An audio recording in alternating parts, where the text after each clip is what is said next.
nkubuzizaako nnyo era gyosinza okulaba mpozi nga ate owuliriza ogamba otya embeera eri etya kale okubola kubeera nga ate ekintu okikwasagiza ddala bulungi nnyo nze Sula Ssenyonga.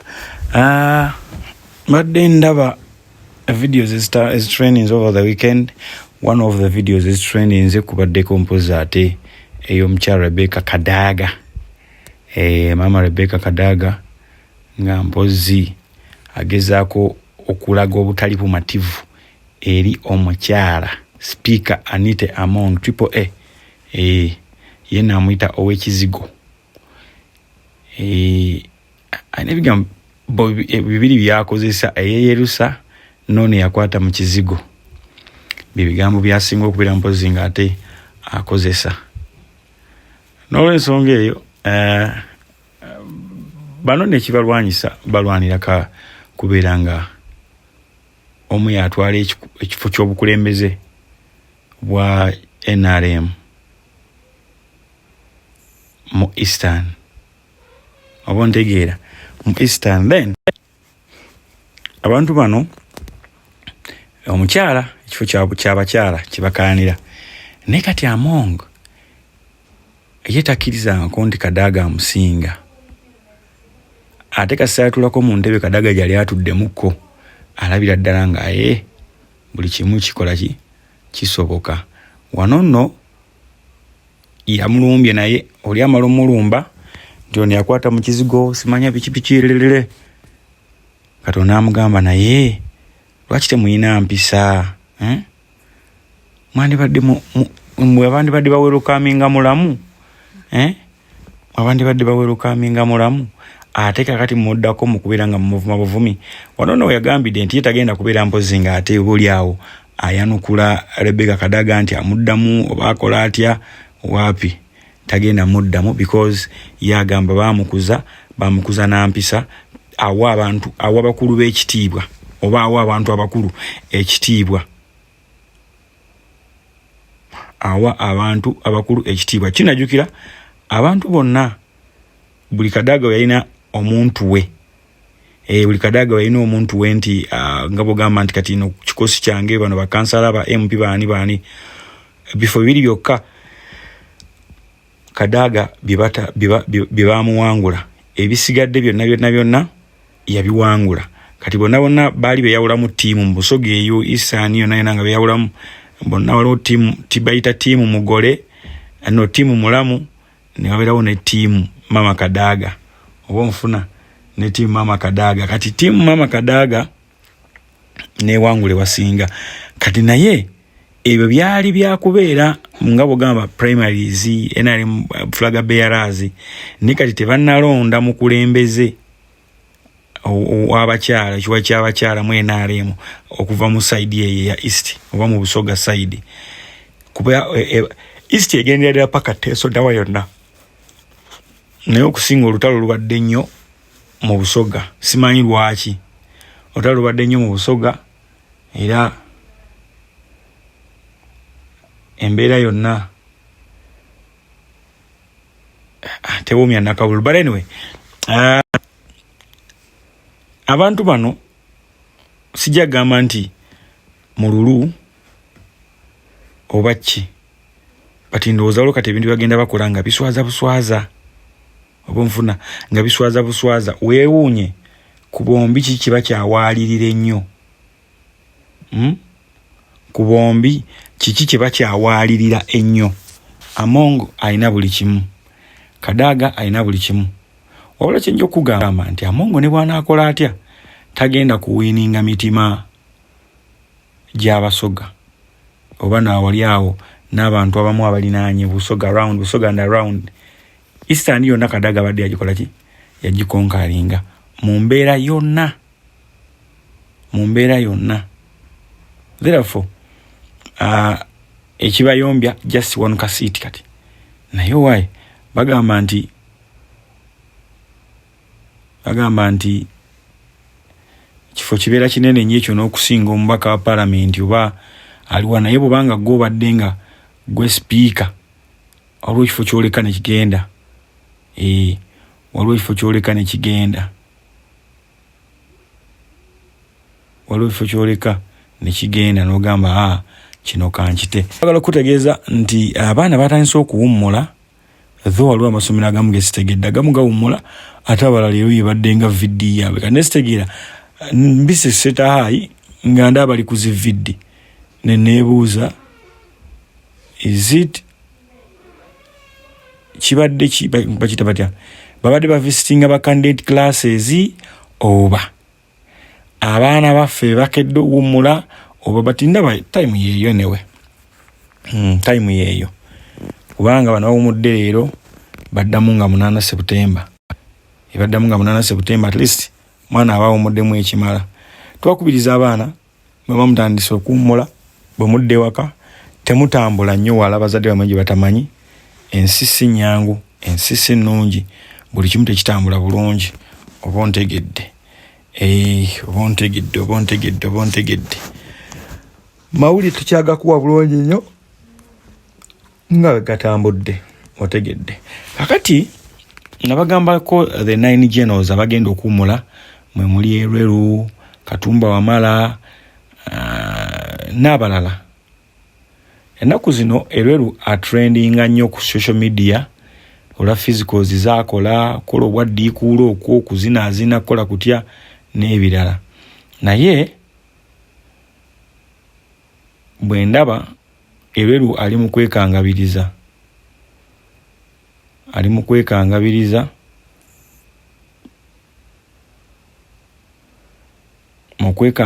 kutya, mu kwekangabiriza nti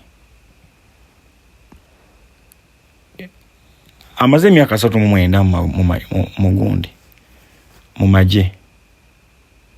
Oba ntegeera kitegeeza yingiranga mu 85 mu magye ga UPDF.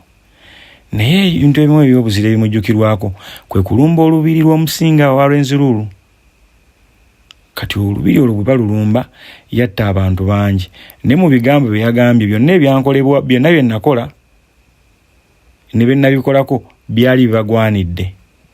Naye nze sinenyezebwa, nze ekisooka mpummudde, ngenda kukola chaachi yange mbeere musumba, mbeere eyo mulamu obulungi ne Yesu. Sisuubira nti Yesu oba Katonda oba ani nti ayagala okubeera nga omuntu atta abantu. Kuno kwe bagamba okubeera nti ekibi kiwakola kikulumiriza. Abantu bewatta emizimu gyabwe gibeera gibalumiriza, gibeera gikululumira. Oba ntegeera emizimu gibeera gikululumira. Therefore ogenda kulaba abantu bano nga omuntu akutuka oba n'agwa eddalu oba n'akola atya. Nze ku byendaba leero lubyakola generali yandiba ng'agenze kugwa ddalu. Yandiba ng'agenze kugwa ddalu oba sinakindi yandifa ekikutuko. Naye byonna babikola because they are frustrated. Okubeera mpozi nga ate oba oliawo olw'ebizibu baze batuusa ku Bannayuganda, ebikolwa baze babakolako n'ebirala byonna. So Erweru weewumbe weetereze, bw'omala okwetereza odde mu line. Leka kususa nnyo. Waliwo emyaka gy'ogamba waliwo ebintu byetukola ku TikTok okwo, time neetuuka noga naawo kano akazanyo kankaveemu kankalekera abato.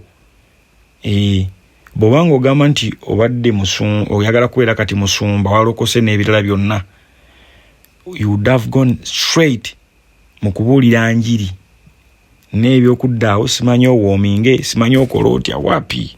Ebyo byonna oli muka bakayita batya, oli mu kwekaza. Kiri kyo ky'omanyi ekibi wakikola, afuta okukikola kati lindira results zo kikuluma. Olinza wakikola ng'olina orders oba si kyo ng'oyagala okulaga nti oli munene, kati akaseera kakutuukiridde okubeerawo nga tolina uniform. Oba ontegedde. Tubakulisayo mwena gye muvudde mpozi ate ebuli awo abava ku mirimu gyammwe okukola namwe abagenda obugenzi ku mirimu gyammwe ne tubagamba nti mwewale kubeera nga ate mukwasaganya bulungi nnyo embeera yaffe olunaku olwaliro. More programs to come. Chombo ky'omukwano kakkana atuwaye the vibes kyakyanke n'endala nnyingi nnyo oba oli awo mpozi ate na buli kimu ky'omanyi nti kitambula bulungi nnyo ddala. Now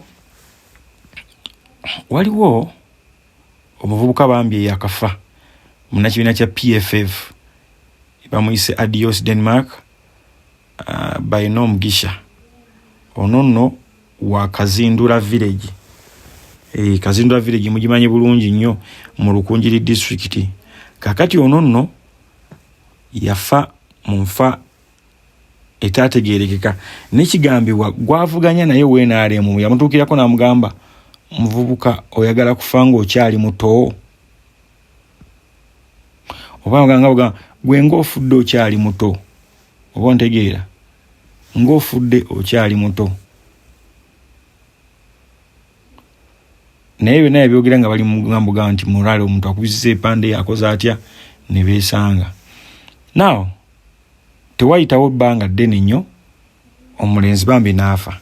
Kati olunaku olwajjo babadde baziika okusa jjo on Saturday babadde bali mu kuziika. Kati abakungubazi ne bayinterruptinga speech eya Brian akampulira ono yabadde ngaze ng'akiikiridde Jim Muhwezi era ne batandika okubeera nga bagamba sente ze babadde ez'amabugo ziddeyo ne bamugobya sente z'amabugo. Ekitegeera mu kumugobya sente z'amabugo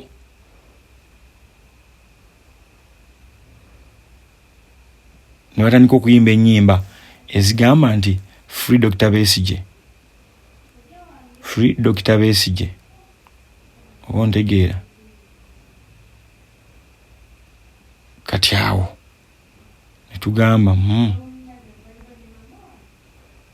bwekityo bwe kiri kale abantu batusiza obubaka bwabwe bwe boogera ekintu bwekityo kibanga kitegeeza nti oba oli awo bakimanyi bulungi nti omuntu ono teyeefiridde yekka wabula bassemutte because mu gundi eno mu time eno ey'ebyobufuzi very many people die abruptly tebamanyi kikibase n'abalamu balaba bannabyabufuzi bangi nnyo beba abali ku bitanda Shami Malende yakadda Elias Lukwago mumulaba n'abalala. Now ekiriwo ekikolebwa kiriwo ekiti gwe wenna ng'omanyi oli opposition oba omanyi oli mu byabufuzi olina okwegendereza ennyo ebyobufuzi lwansonga entayimu osobola okuweebwa obutwa. Osobola okuweebwa obutwa gy'onywera omwenge restaurant gy'oliira emmere leka kuwoza mbwa abano bange nnyo tebasobola bammanyi bennyini be bawa ssente babawa ssente nga ziwererako ddala. Mmwe abagenda mu ezo zisawuna masaji pala bakinyozi bammwe abo abantu mulina obbeegendereza abo eyo gye mujja obutwa gye munywa bukyayi akawungeezi ebibala gye musanyukira bannabyabufuzi muyitiridde nnyo okunywa ne mugangayira oba ontegeera muyitiriza okunywa ne mugangayira naye nga weebuuza lwaki omuntu yandibadde anywa n'agangayira ng'ate nkyakeera mu palamenti kuweereza abaana kuteeseza bantu ggwanga. Therefore nja kubasaba musoke muteeke wansi ebyokulya byammwe n'ebyokunywa byammwe mugende mubiriirenge ewaka mu bakyala bammwe. Lya emmere mukyala wo gy'afumbye ate nammwe abakyala mwegendereze nnyo bamaidi be muleka bafumbe emmere gye mugenda okulya. Leka kumuwa busente butono bunaamuleetera bizibu. Oli amutuukirira amugambe nkuwaaye $20 onkolere kino oba onteera omutwa mu mmere yaawo nalebo oba muki okitegeera. Kati ekyo oli bw'akikola omuli omusasula $10,000 bwamu $20 alaba nga mingi bw'oba omusasula $5,000 bwamu $10,000 agiraba nga mingi.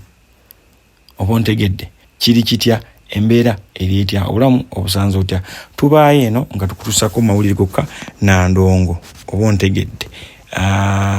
Genda ku Facebook olikinge following ate mpozi era still obeere nga okwasaganya bulungi obulamu nga bwe butambula, tu following yonna nga bwoli.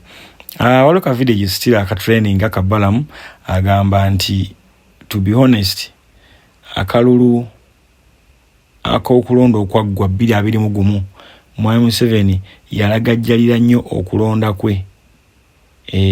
Yalagajjalira nnyo akalulu ke ne bakabba bamubba oba obukadde bumeka bwe babba kati yana niteeka walinga but honestly Uncle Balamu oba Uncle Balamu yavaawa kwegamba somebody avaayo nayogera ekintu nga kyakisoma bayiwawe Balamu yasoma naye omanyi bw'obanga oli paid okukola ekyekisiru you accept n'okola ekyekisiru kirabeera bakusuka okugambya okukola kati ye Balamu olaba ava mu bapromota banne tannavaayo wadde n'okwogera ekigambo kyonna tannavaayo wadde okwogera ekigambo ekyo ku bapromota ali ku nsonga ndala nnyo akiyita national importance gyebayita national importance. Anyway ffe tuba tunuulidde tubalinze yonna gye munaabeera okubeera mpozi nga ate mulaga embeera zammwe oba zaaki aizulu mujja tubuulira tutegiiri obulamu buli luddayo watuufu oba nfuna. But anyway ne president yennyini nawulira akyogera President Museveni agamba nti talabanga ku baana babbi nga baana ba NUP. Abaana babbi akalulu babba obululu bwankati kitegeeza kiti NUP olaba akalulu ekabba teri mu buyinza olwo ate bwenebeera mu buyinza akalulu tegeera kukukumbanga kakukumbe. But anyway it's a joke. Just Balamu bw'atyo bwe yagambye. Balamu bw'atyo yagambye. I have a big topic nyina gireeta ndowooza maaso awo anyway. I have a big topic nyina gireeta maaso awo kubanga naye nkennyini am shocked okulaba lwaki kiri bwe kityo. Abanaffe mpozi ate abali e Michigan, abali mu Chicago, abali mu Los Angeles, abali wa yonna abalimi omusana gukyali awo bwe gutyo enkuba tennabeera steady temupapa mubuuzeeku ku balimisa bamwe bagenda beera nga bagamba embeera eri etya. Mubuuze ku balimisa bamwe bajja beera bagamba embeera eri etya di lwalina okusiga olw'ensonga waliwo abafiiriddwa ebintu byabwe sizoni eyewedde ng'amakungula tegabadde malungi nga kivudde ku kubeera nti mwabala bubi sizoni nga sizoni mwazibala bubi naye nga tewali kyakkola oba nfuna. So mu mbeera yonna mwena kwekwata bwekwasa balimisa bammwe babeere nga bategeera era babeere nga batambuza bulungi ensonga. Tubakulisa yonna gye musinzidde okubeera nga mutuwuliriza gye mutambulidde yonna mwebale kubeera nga ate mutambuza ddala ekintu ekituufu ennyo. There was a certain story here gyenyaga tuyitemu. The system is dead, says President Yoweri Museveni. As corruption reaches State House, people were paying money, 30 million, so that their letters reach me. We arrested them. Mdayo watandise quotinga President Museveni bagamba final amaze nakkiriza after 39 years amaze nakkiriza oluvannyuma lw'emyaka 3 amaze nakkiriza agamba nti ekituufu kiri nti system erabika rotten. Lwaki? Nti abantu baddenga bamusaba oba bajja ku bantu ssente baddenga bajja ku bantu ssente basobole okutuusa ebbaluwa zaabwe eri President Yoweri Museveni. Si kye kyokka abantu okulaba President Museveni okuyisamu proposal zaabwe basasula a lot of money. Oba ntegeera basasula a lot of money. Mu kusasula a lot of money ate oluusi abamu ne bitayitamu kyova olaba nti akikonyeko nagamba nti bwe kibanga mu State House kati enguzi mwetuuse kitegeeza system eri rotten. Yenno yakabiraba abaana babiyimbako ba Bobi Wine abajenzi ne bava ne bekalakasa corruption ye ng'agamba it is okay ng'alaba bino babbireeri naye nga takimanyi within the State House mwakola mwenyini wamwatulawo ne mwasula nga waliyo enguzi yabadde tabimanyi oba ontegeera. In that way ndowooza katumujjukize nti nesi bayitaja Betty Kamya IGG naye yennyini akimanyi era akoze reports nnyingi nnyo ng'azikuwa ku bantu ab'enjawulo. Mubadde mulaba obukiiko bwa palamenti n'ebirala byonna nga bibaawo, but obukiiko butudde ne bakola okunoonyereza ne files ne zifuluma ne bazikuweereza gwe kennyini. Naye munnange lwakuba nti ndowooza waliwo oba oluwaawo ebintu bobikola deliberately agaba kasa tebakutte ku ntebe yange kati nno entebe batandise gikwatako in a way nti enguzi batandise giriira munda mu nnyumba y'omwosula oba ontegere. So vaayo olwanyisa enguzi gwe kennyini because gwe wagiteekawo ekiwandibadde okyetegereza ddala bulungi nnyo. Bishop Katumba Tamale alagidde abakulembeze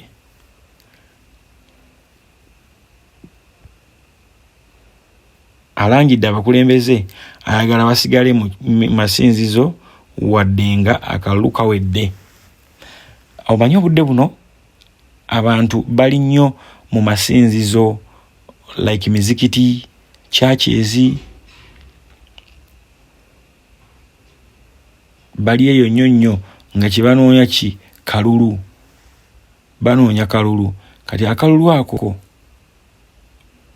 bateekayo bino fundraising bla bla babeerayo mu kunoonya akalulu, naye akalulu ekanaggwa nga okulonda kuwedde bajja bavuga emmotoka endabirwamu ziri waggulu bamuyita ku kyaki bamuyita ku muzikiti agaha kandabo bannaabaawo manyi kakati ate nina olugendo egindi ate simanya biki ebintu ne bibeeraawo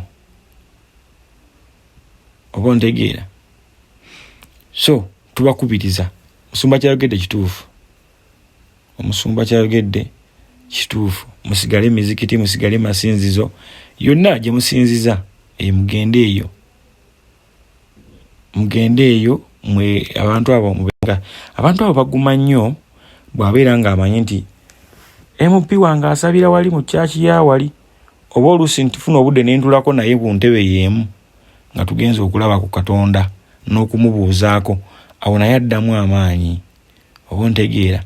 Ate mpozi ne mu time eddako nalabye video ya Bobby Kyagulanyi buli bagenda Canada America bali ku tour kakati nno yayogeddeko eri abantu n'agamba nti I saw Dombo saying people are flooding in Kawempe referral hospital. That is a sign that they trust government hospitals. Sadly, I stay in Magere, and that is the nearby hospital. People flooded there because there is no option.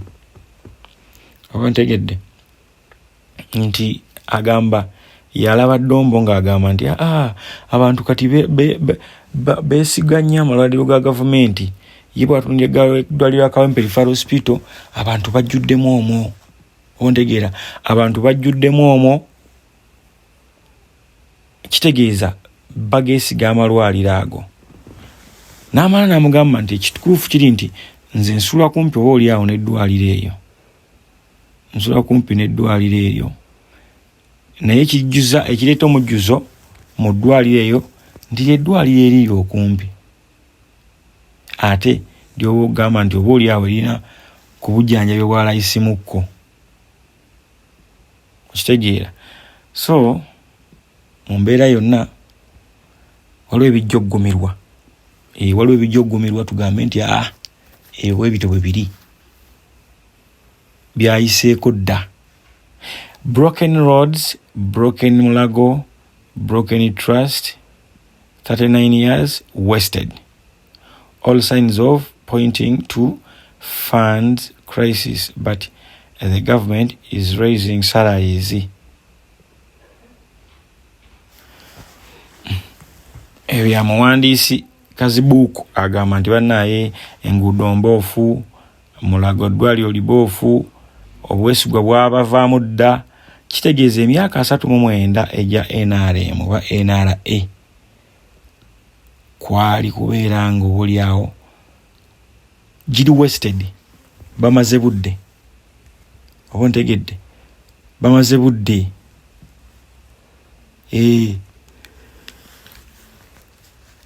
Bamaze budde okubeera mpozi nga obuli awo babeera mu buyinza lwa nsonga tebalina kye bakoledde ensi.